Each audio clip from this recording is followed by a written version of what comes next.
오늘 우리에게 주시는 하나님의 말씀은 아가서 4장 1절의 말씀입니다. 한 절인데요. 우리 같이 읽도록 하겠습니다. 시작.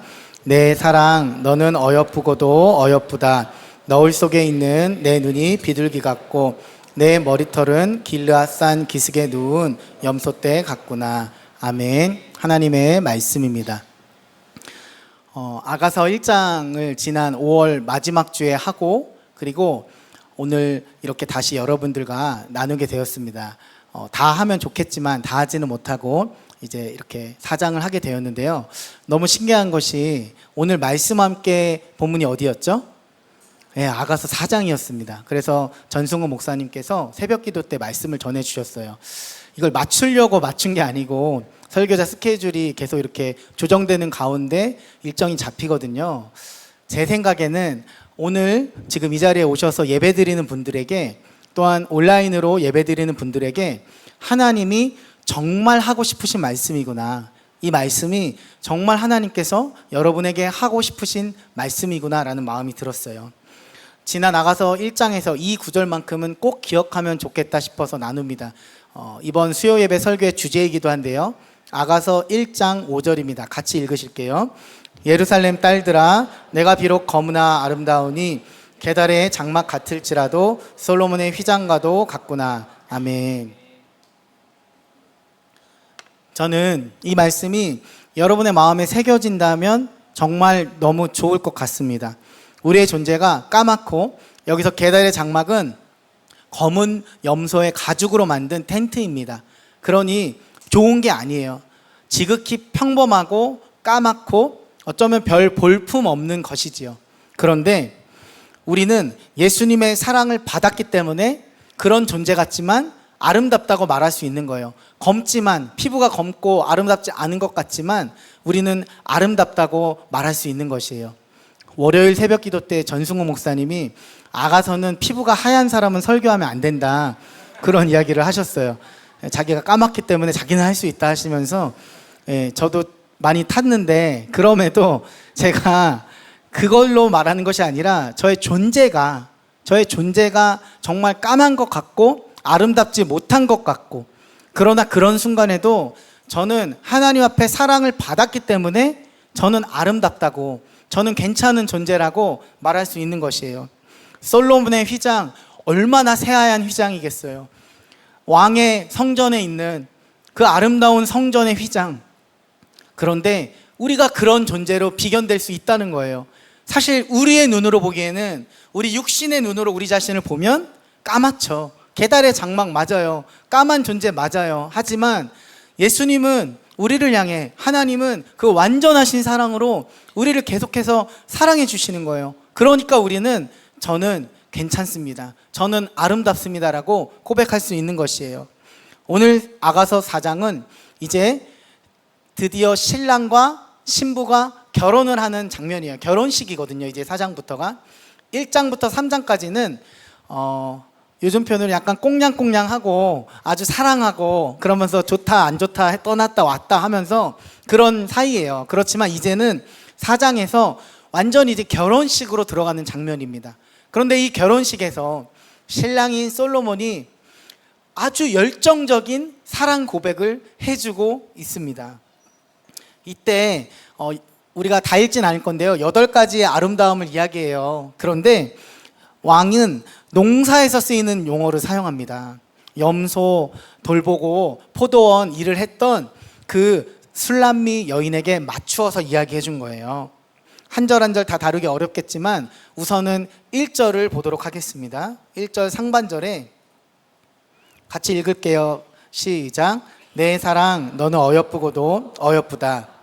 네, 여러분 내 일이 아니라고 여겨지시는 분들은 이것을 그냥 솔로몬과 술람미 여인의 그 관계에서 보실 거예요. 그런데 여러분, 이제 앞으로 나오는 그 말씀들마다 예수님께서, 신랑이신 예수님께서 신부이신 여러분에게 직접 해주시는 그 말씀으로 마치 러브레터를 받았다, 정말 사랑의 편지를 받았다, 사랑의 고백을 받고 있다는 그러한 마음으로 읽으시면 너무 좋을 것 같아요. 주님께서 이 신부에게 아름답다는 말을 연속으로 2번을 했습니다. 내 사랑 너는 어여쁘고도 어여쁘다.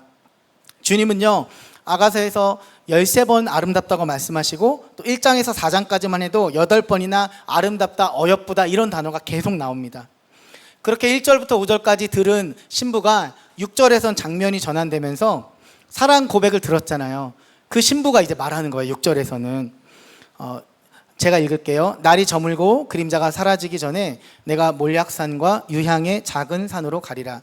신부는요, 자신의 아름다움을 격려해주는 신랑에게 결단합니다.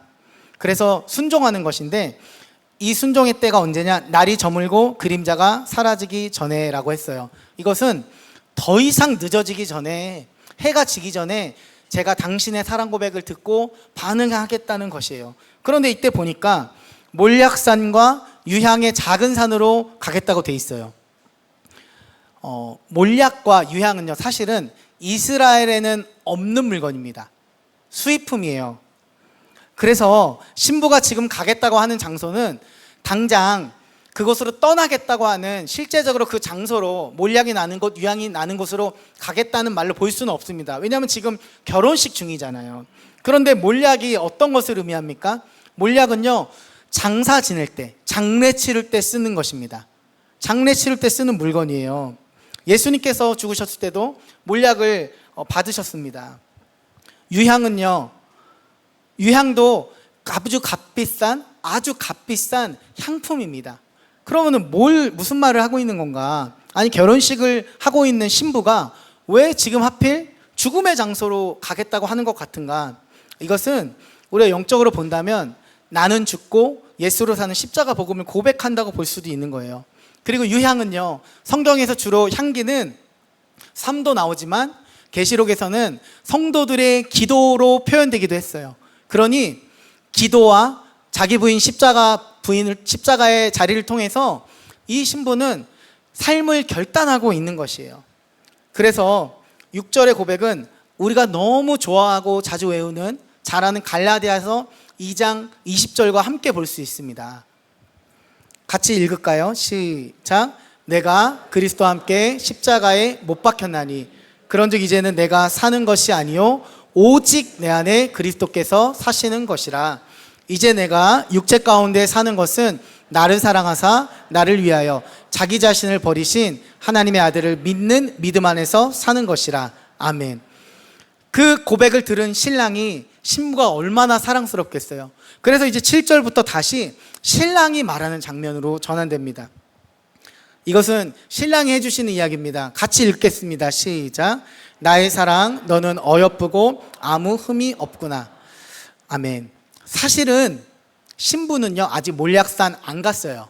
왜냐하면 그 전에 보면 몰약산으로 또 유향의 작은 산으로 가리라는 것은 가겠습니다, 앞으로 하겠습니다라는 뜻이잖아요. 하지만 신랑은 신부 안에 자원하는 마음을 보고 나는 죽고 예수로 사는 삶을 결단하고 고백한 신부를 향해 너는 너무 아름답다. 나의 사랑 너는 어여쁘고 아무 흠이 없다.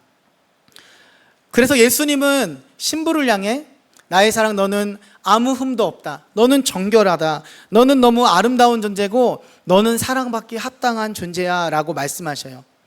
그런데 아까도 계속 말씀드렸지만 이 술람미 여인을 향한 고백이 사실은 하나님께서 우리를 향해 말씀하고 계시는 거예요. 여러분을 향해 너는 아무 흠이 없어. 주님이 그렇게 말씀하시면 여러분 그것이 실제로 받아들여지시나요? 우리가 어느 때에는 그게 잘 받아들여져요. 새벽 기도하고 말씀 잘 읽고 수요예배 나오고 금성 나오고 열심히 뭔가 봉사도 하고 선교도 하고. 그런데 그렇지 못할 때, 영적 컨디션이 다운되거나 고난이 오거나 어려울 때에는 우리들이 그러한 고백이 잘 안 받아들여져요. 저는 흠이 많은데요. 분노하고 질투하고 화내고 음란할 때, 그럴 때 우리는 하나님께서 우리를 향해 너는 아무 흠이 없다, 너는 어여쁘다 하는 고백이 잘 안 들리는 거예요. 그런데 말씀은요, 감정 따라 바뀌는 것이 아니잖아요. 하나님의 성품도 우리의 감정에 따라 좌지우지 되시는 것이 아니에요. 하나님의 성품은 기본적으로 우리를 향해 사랑이시고 하나님의 마음은 우리를 향해 사랑이세요. 그래서 하나님께서 너는 아무 흠이 없다라고 말씀하시는 것을 우리는 믿음으로 받아들일 준비가 필요해요. 4장 8절에 이렇게 기록되어 있습니다. 같이 읽을게요. 내 신부야, 너는 레바논에서부터 나와 함께하고 레바논에서부터 나와 함께 가자. 아마나와 스닐과 헤르몬 꼭대기에서 사자굴과 표범산에서 내려오너라. 아멘. 드디어 왕이 술람 여인을 이제 신부라고 불렀어요. 사실 신부라는 단어를 제가 많이 사용해 왔지만 실제로 아가서에서 신랑이 솔로몬이 신부를 향해 진짜 신부라는 단어를 사용한 게 여기 바로 4장 8절이에요.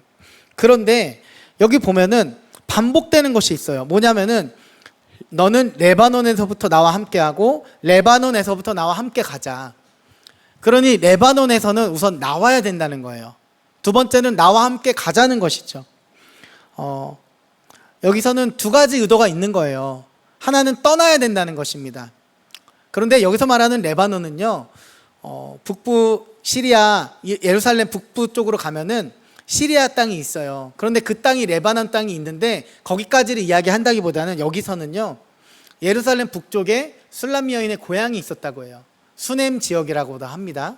그런데 그 고향에서 나오라는 거예요. 나와 함께 가자는 거예요.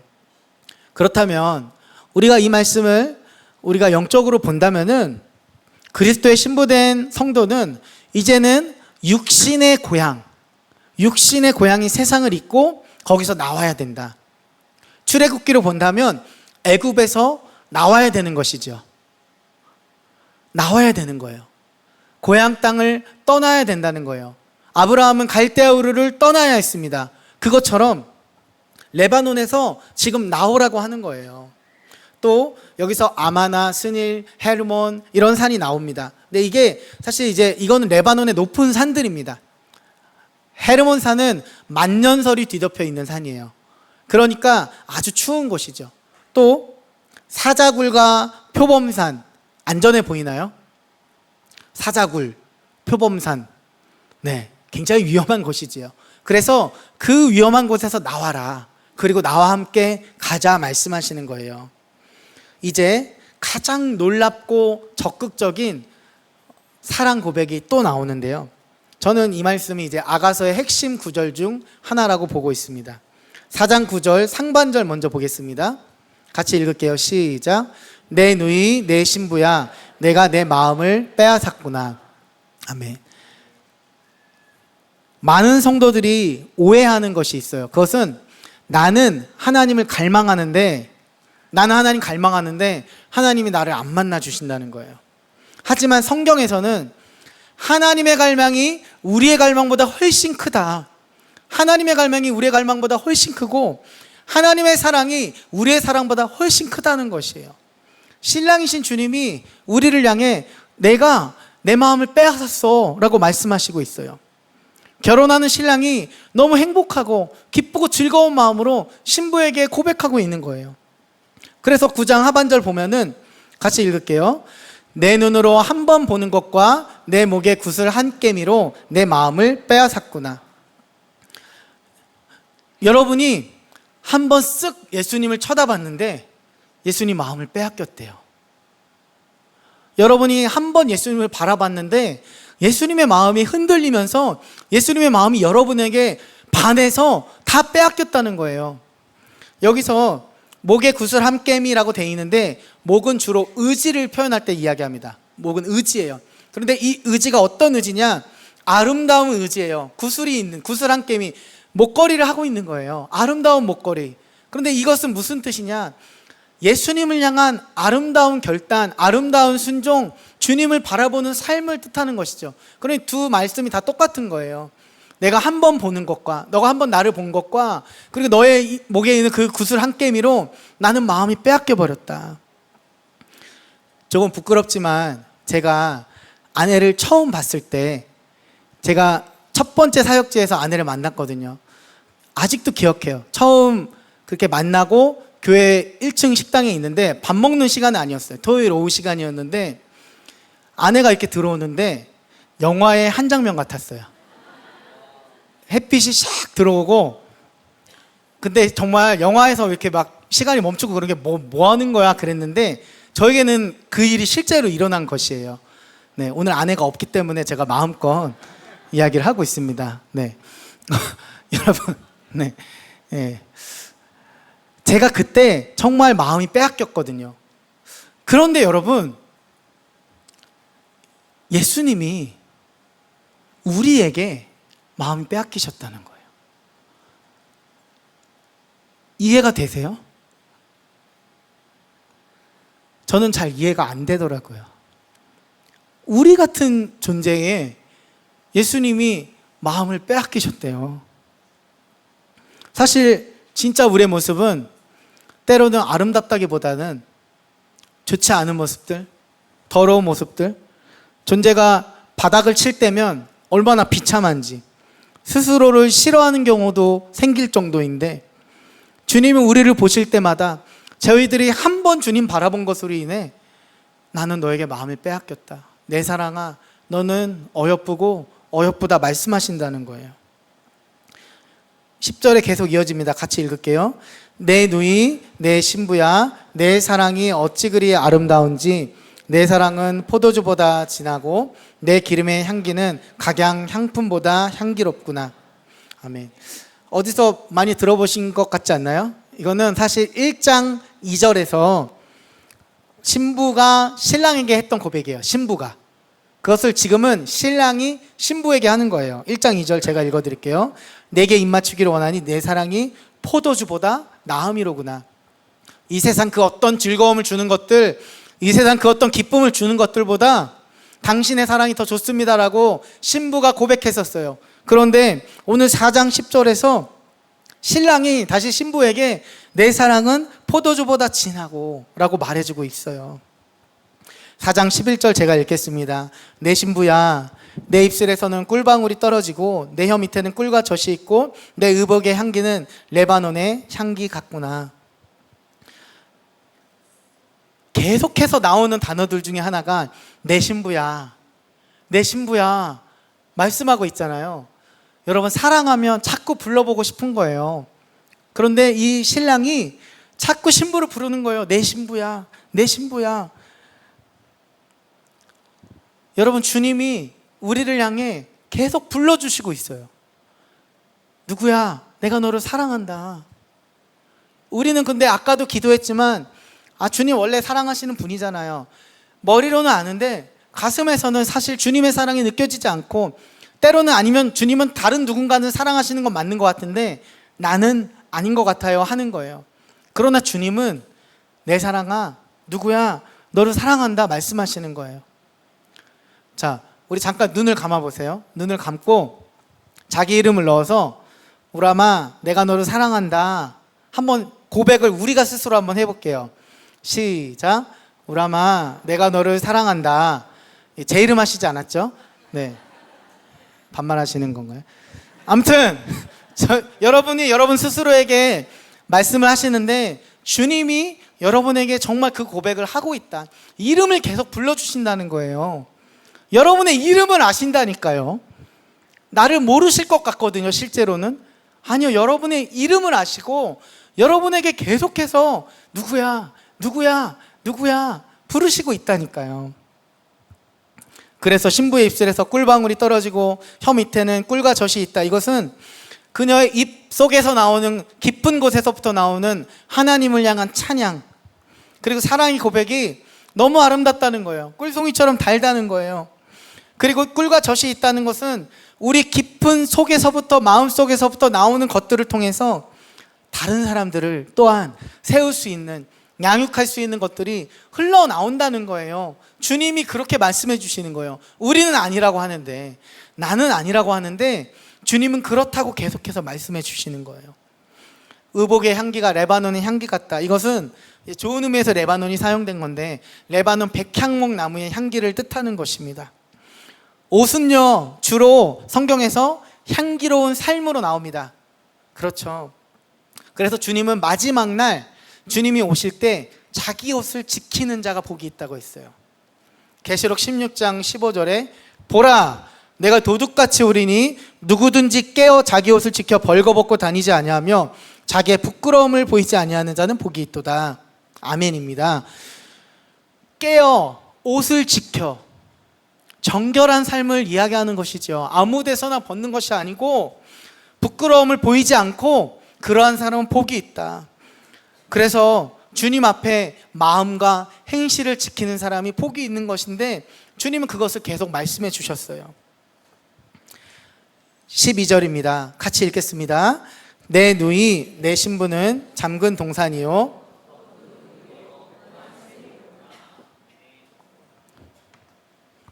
역시 다시 한번 내 누이 내 신부라고 부르면서 너는 잠근 동산이다 라고 했어요.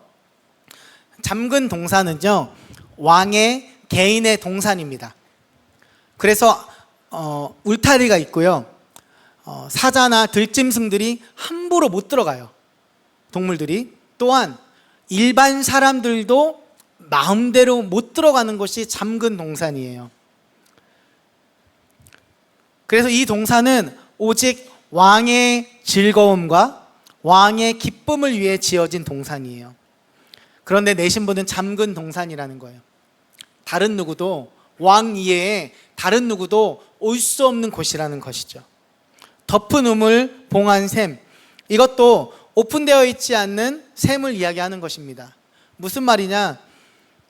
이 컵이 하루 종일 만약에 열려 있었다고 생각해 보세요. 여기 뚜껑이 있는데요 항상 섬겨주시는 분들이 감사하게 뚜껑을 닫아주세요. 만약에 이게 오픈되어 있으면 우리 수백 명의 찬양이 이 안으로 들어갈 수도 있잖아요. 그렇죠?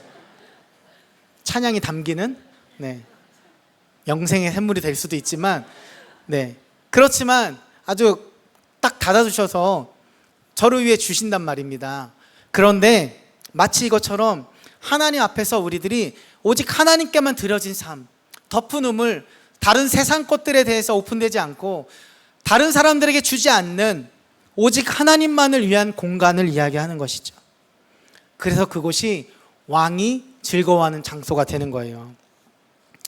자, 그래서 이제 물을 세 가지 형태로 또 다시 이야기하는데 15절입니다. 제가 읽을게요. 너는 동산의 샘이요 생수의 우물이요 레바논에서부터 흐르는 시내로구나. 먼저는 첫 번째는 동산의 샘이라고 되어 있어요. 샘은요 땅 깊은 곳에서부터 올라오는 물 근원이잖아요. 그렇죠? 그래서 우리가 너무 잘 아는 말씀 요한복음 4장 14절 내가 주는 물을 마시는 자는 영원히 목마르지 아니하나니 내가 주는 물은 그 속에서 영생하도록 솟아나는 샘물이 되리라. 아멘입니다. 그리스도인에게 샘물이 있습니다. 샘이 있어요. 너는 그 샘을 가진 자야. 너는 그 생명을 가진 자야. 다른 데서 주는 거 받아 마시면 끝없이 목마르고 아무리 채워도 아무리 마셔도 목말라.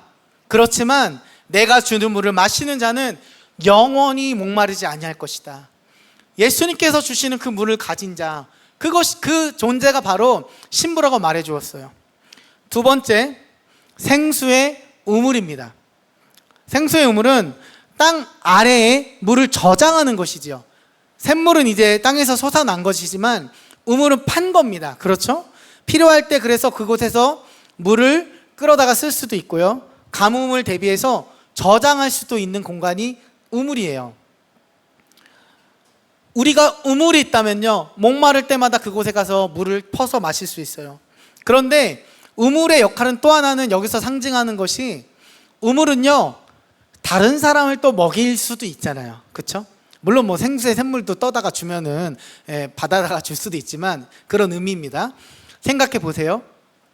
리브가가 아브라함의 종을 만났을 때 그 종도 마시게 하고 그리고 함께 온 낙타들도 마시게 했습니다. 어디서요?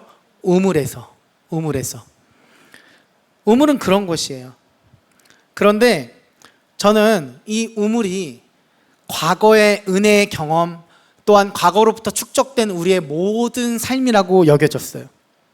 치열한 기도를 했던 분들, 고통과 고난의 시간을 돌파하신 분들은 깊은 우물을 파신 거예요. 아주 깊은 우물을 파신 거예요. 그래서 우물이 깊은 사람은 물을 많이 저장할 수 있고, 우물에 물이 많으니까 많은 것들을 내어주고 다른 사람들에게 마시게 할 수 있잖아요. 사실은 그런데 처음 그 깊은 곳으로 내려갈 때, 그때는 너무 막막한 거죠. 내가 지금 무엇을 하고 있는지도 잘 모르겠고 계속해서 내려가고 있는데 무엇을 위한 일인지 모르는 거예요. 아무것도 보이지 않아요. 고난이 너무 깊어서 수렁에 빠진 상황에서 그런 거예요. 그런데 알고 보니 주님이 나를 통해 그곳에 깊은 우물을 파게 하셨고, 주님이 그곳에 물을 채워주시는 거예요. 저는 그러한 삶이 그래서 그 우물을 받아서 채워넣고 다른 사람들을 마시게 하는 삶이 깊은 우물을 가진 사람의 삶이라고 여겨집니다. 요즘 마음이 힘든 청소년 아이들 신방이 좀 잦았습니다. 상담을 했는데 하나같이 너무 안타까운 것이, 아이들의 마음이, 자존감이 너무 떨어져 있는 거예요. 자기를 사랑하지 않고, 우선은 외모부터 너무 자기를 싫어하는 마음들이 있고, 또한 어려운 사건들이 너무 많았던 거예요. 왕따 문제나 학교 폭력의 이슈라든지 정말 너무 어려운 상황들, 그러면서 부모님과의 관계도 좋지 않고, 그래서 자기를 사랑할 수 없고 자기를 싫어하고, 고난의 시간이 너무 어려운 거예요. 학교를 다니지도 못할 정도로 멘탈이 무너져 있는 친구들을 많이 만났어요. 그런데 저는 그 아이들 볼 때마다 그런 마음이 들어요. 누구야, 너가 지금 너무 어렵지만 너가 지금 그 어려운 고난의 시간 정말 분명히 지나가게 하실 것이고, 그리고 지나간 후에 하나님은 분명히 너와 비슷한 고난 또는 같은 고난을 겪는 친구들 또는 그런 종류의 사람들, 그런 사람들을 너가 위로하는 존재가 될 거야. 여러분, 그래서 고난은 사명이에요. 여러분에게 고난이 있었다면 사실은 여러분은 한마디 말을 하실 수가 있게 되잖아요. 고난 당했다면 여러분들이 그것을 통해서 하나님을 경험하시잖아요. 그래서 고난 당한 것이 내게 유익이라고 시편 기자가 말하고, 그것으로 주의 윤례를 배우게 되고, 그것을 통해서 이제는 내가 다른 사람들을 위로하고 사랑해주는 존재가 되는 것이죠. 지금 고난이 혹시 진행 중에 있으시다, 여러분 기대하세요. 하나님은 그분 분명히 그분의 고난을 사명으로 바꿔주실 것이에요. 세 번째는 레바논에서부터 흐르는 시내예요. 레바논의 산은 높습니다. 아주 높은 산들이 많아요. 그런데 레바논에서부터 흘러가는 시내라는 표현은 어떤 표현이냐, 아주 힘차게 생명력 있게 흘러가는 시내예요. 그래서 그 시내를 통해서 많은 생명들이 살아나는 겁니다. 시내는요, 우물보다 폭넓게, 그리고 더 멀리 더 넓게 사역하는 것이에요. 요한복음 7장 38절 읽을까요? 시작. 나를 믿는 자는 성경의 이름과 같이, 아멘. 사실 이 말씀은요, 예수님께서 명절 끝날 서서 크게 외치셨던 거예요. 누구든지 목마르거든 하면서 말씀하셨거든요. 내게로 오라고. 나를 믿는 자는 생수의 강의 역사를 경험하게 될 것이라고. 여러분들이 그런 존재가 되시기를 바랍니다. 생수의 강물이 여러분들 통해서 막 흘러가는 거예요. 어떻게 그 일이 가능할까요? 어떻게 그 일이 가능할까요? 물이 있어야 가능하죠. 예수 그리스도의 사랑을 경험한 사람이 그렇게 될 수 있는 것입니다. 예수님의 사랑을 직접 받으세요. 나는 어릴 때부터 사랑받지 못했어요. 나는 누구도 나를 사랑해주지 않아요. 나는 아무도 지금 나를 사랑하지 않아요. 아니요, 예수님이 정말 우리를 사랑하시는 것이 실제라면, 그것이 그저 그냥 지식의 차원이 아니라면, 우리들의 눈이 열리기 시작하면 그때부터 우리는 어떤 사람이 나를 사랑해주지 않는 것 같은 그 상황에서도 누구도 우리를 넘어뜨릴 수 없고 좌절시킬 수 없고 사랑할 수 있는 존재가 되는 것이지요. 그래서 그 주변 사람들이 여러분들의 그 사랑을 먹는 거예요. 여러분들의 그 예수님의 그 성품의 열매들을 먹게 되는 거예요. 자, 이제 마지막 절입니다. 4장 마지막 절. 같이 읽겠습니다. 시작. 북풍아 일어나라, 남풍아 오라. 나의 동산에 불어서 향기를 날리라. 나의 사랑하는 자가 그 동산에 들어가서 그 아름다운 열매 먹기를 원하노라. 아멘. 여러분, 북풍은요 차가운 바람이잖아요. 그래서 여기서 모진 시험, 어려운 바람, 그리고 고난의 바람이에요. 그런데 이 신부가요 북풍도 일어나라고 말하고 있어요. 남풍은요 따뜻한 축복의 바람이에요. 위로와 격려의 바람이에요. 북풍아 일어나라, 남풍아 오라. 왜 그렇게 이야기해요? 왜 북풍을 거절하지 않아요? 하나님께서는 이 두 바람을 통해서 나의 동산에 불어서 향기를 날리라. 신부는 그것을 알고 있는 거예요. 즉 하나님은 고난도, 어려운 일도, 또한 좋은 일도, 행복한 일도 모두 사용하셔서 우리의 삶의 동산에 향기를 주신다는 거예요. 향기나게 만드신다는 거예요. 바람이 불니까 그리고 열매들이 맺혀지는 거예요. 꽃이 피고 열매들이 맺혀지는 거예요. 그러니 하나님은 모든 것을 합력하여 선을 이루시는 분이라고 우리가 계속 고백하게 되는 것이죠. 그때 신부는 나의 사랑하는 자가 동산에 들어와 아름다운 열매를 먹기를 원하노라 라고 했는데요, 결국 북풍도 남풍도 사용하셔서 향기를 통해 열매 맺힌 것을 주님이 드시겠다는 거예요. 무슨 말입니까? 성령의 열매들을 우리들이 맺게 되고 삶의 열매들을 맺게 되면 그 유익을 주님이 또한 누리시고 기뻐하신다는 것이죠. 신랑이 기뻐하시는 것이죠. 아가서 4장의 결혼식 장면을 통해서 어떤 마음이 드셨어요? 중요한 것은 이 결혼식 고대 술람미 여인과 솔로몬의 결혼식이 아니고 바로 우리들이 예수님과 함께 갖게 될 결혼식이라는 것이에요. 무엇이 여러분들을 좌절하고 낭망하게 했어요? 그 근원이 사랑에 대한 목마름이 있는 경우가 있습니다. 그런데 오늘 이 여인처럼 북풍아 일어나라, 남풍아 불어라. 여러분 좀 담대하셨으면 좋겠어요. 하나님 좋은 일도 나쁜 일도 행복한 일도 어려운 일도 하나님 모두 다 주님의 것입니다. 주님, 제 인생 다 주님께 맡깁니다. 주님 그 모든 것을 사용하셔서 제가 주님의 임재를 누리게 해주세요. 제가 주님의 사랑을 경험하게 해주세요. 주님은요, 신랑이신 주님은 우리를 향해서 계속해서 말씀하시는 거예요. 내 누이, 내 신부야, 너는 어여쁘고 어여쁘다. 내 사랑아, 내 신부야, 내가 내 마음을 빼앗아 버렸구나. 이 시간 함께 찬양하시고 기도하겠습니다.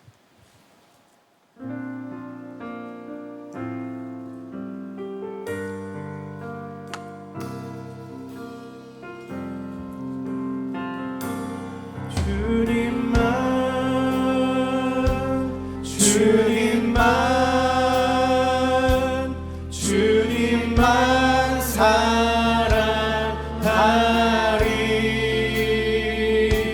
나의 왕,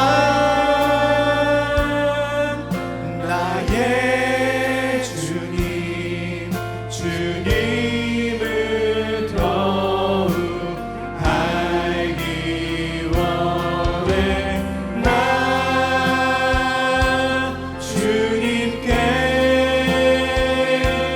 오직 주께 경배하네.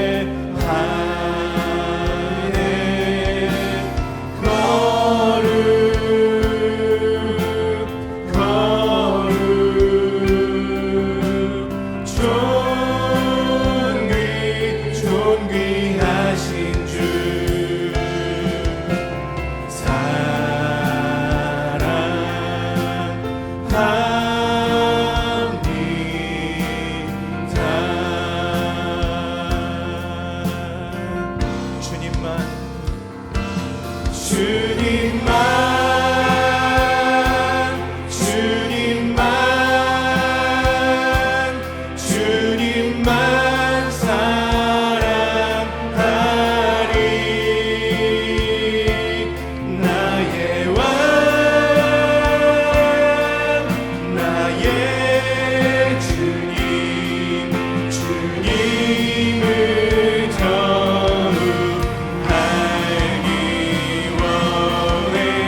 주의 선하심을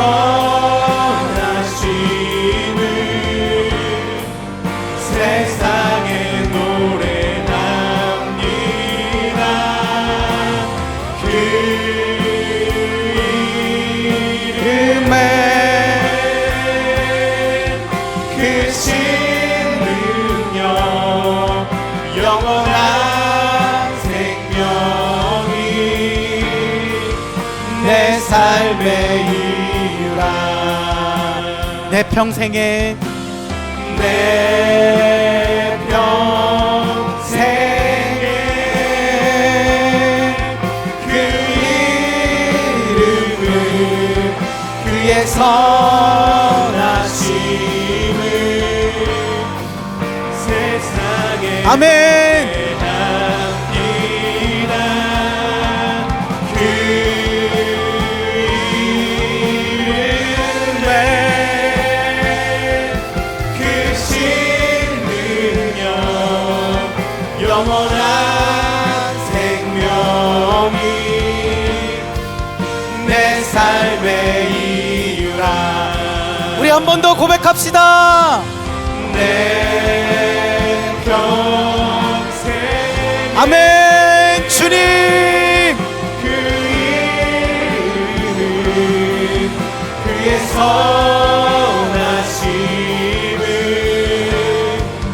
세상에 노래합니다. 그 이름에 그 신능력 영원한 생명이 내 삶의 이유라. 이 시간 함께 기도하기 원하는 것은 예수님의 사랑 고백이 믿어지게 하소서. 주님이 너는 어여쁘고 어여쁘다, 나는 너에게 마음을 빼앗겼다 말씀하시는데 그 주님의 기쁨의 말씀이 우리에게 실제가 되게 하여 주십시오. 여러분, 주님이 여러분에게 마음을 빼앗겼다잖아요. 주님이 여러분을 어여쁘고 어여쁘다고 말씀하시잖아요. 너는 아름다운 존재야. 너는 아름다운 사람이야. 너는 내 사랑을 받기에 충분해. 너는 아무 흠이 없구나. 이 시간 함께 그 주님의 음성 듣기 원한다고, 그 주님의 음성이 실제가 되기를 원한다고 다 함께 주여 한번 부르짖고 주님 저에게 사랑의 고백이 실제가 되게 하여 주십시오라고 기도하겠습니다. 주여, 예, 주님, 우리 안에 주님의 그 말씀이, 주님의 그 고백이 정말 실제가 되게 하여 주십시오. 나를 향해 아무 의미 없다고 말씀하시는 주님, 너는 아무 의미 없구나. 너는 아무 의미 없다. 나는 내가 한번 본 것으로 내 마음을 빼앗겼구나. 그렇게 말씀하시는 그 주님의 음성이 정말 실제가 되게 하여 주십시오. 오 예수님 오셔서, 주님 오셔서, 예 주님 오셔서 아버지 하나님 임재하여 주십시오. 저희가 기도하며 나갈 때에 하나님의 음성이 실제가 되게 하여 주십시오. 하나님의 말씀이 너를 향해 내가 주는 말씀이다라고 하신 그 말씀이 실제가 되게 하여 주십시오. 성령님 함께 하여 주십시오. 하나님 임재하여 주십시오. 아버지 함께 하여 주십시오. 하나님의 말씀, 하나님의 은혜가 우리 안에 실제가 되게 하여 주십시오. 성령님 함께 하시는 그 주님이, 함께 하시는 그 주님의 음성이 저희 안에 실제가 되게 하여 주십시오. 성령께서 말씀하심을 저희가 실제로 듣게 하여 주십시오. 두 번째로 기도하실 것은 고난의 우물을 파고 있는 사람에게 주님의 위로를 주십시오. 깊은 고난을 통과한 삶이 다른 사람을 살리는 복의 통로가 되게 하시고 생수의 강의 역사가 또한 삶에 일어나게 하여 주십시오. 여러분, 정말 생수의 강의 역사 갈망하십니까? 생명을 갖고 머무는 것이 아니고 생명을 갖고 그 생명의 강을 흘려보내는 역사가 저는 우리 사랑하는 모든 성도님들에게 일어났으면 좋겠어요. 여러분이 가는 그 자리에, 여러분이 가는 그곳마다 사랑의 역사가 일어나는 거예요. 학교가 다시 일어나고, 회사가 다시 일어나고, 가정이 다시 일어나고, 여러분이 가는 곳곳마다 예수 그리스도의 생명의 역사가 일어나기를 기도했으면 좋겠습니다. 여러분 갈망하십시오. 주님, 제가 주님을 정말 갈망합니다. 그래서 그 갈망이 이 세상에 퍼지게 하여 주십시오.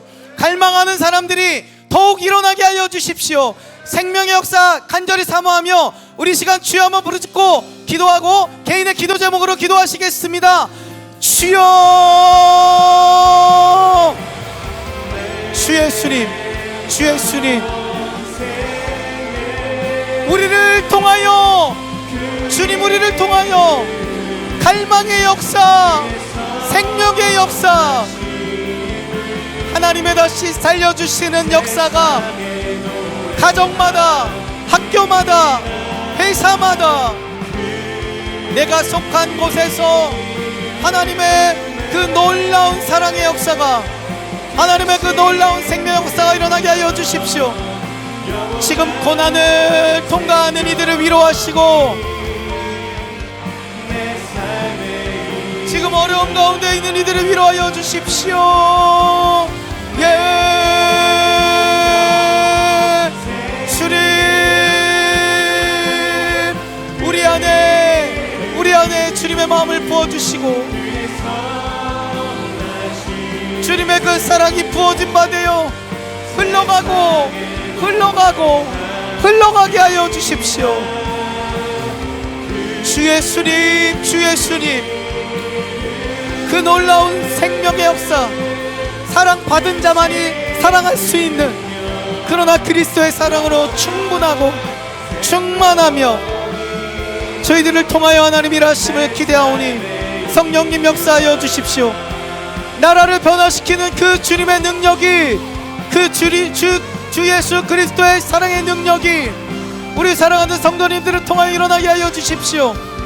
목사와 선교사가 아니더라도 하나님의 평신도 사역자들을 통하여, 수많은 그리스도인들을 통하여, 하나님 무명의 그리스도인들을 통하여 하나님 나라가 확장되며 하나님이 원하시는 그 하나님의 역사, 레바논에서 섭도 흘러가는 그 힘찬 생명의 역사, 그 시내의 역사, 하나님 역사하시는 그 놀라운 주님의 사랑이 흘러가는 것들을 보게 하여 주십시오. 저희가 모두 주님을 갈망합니다.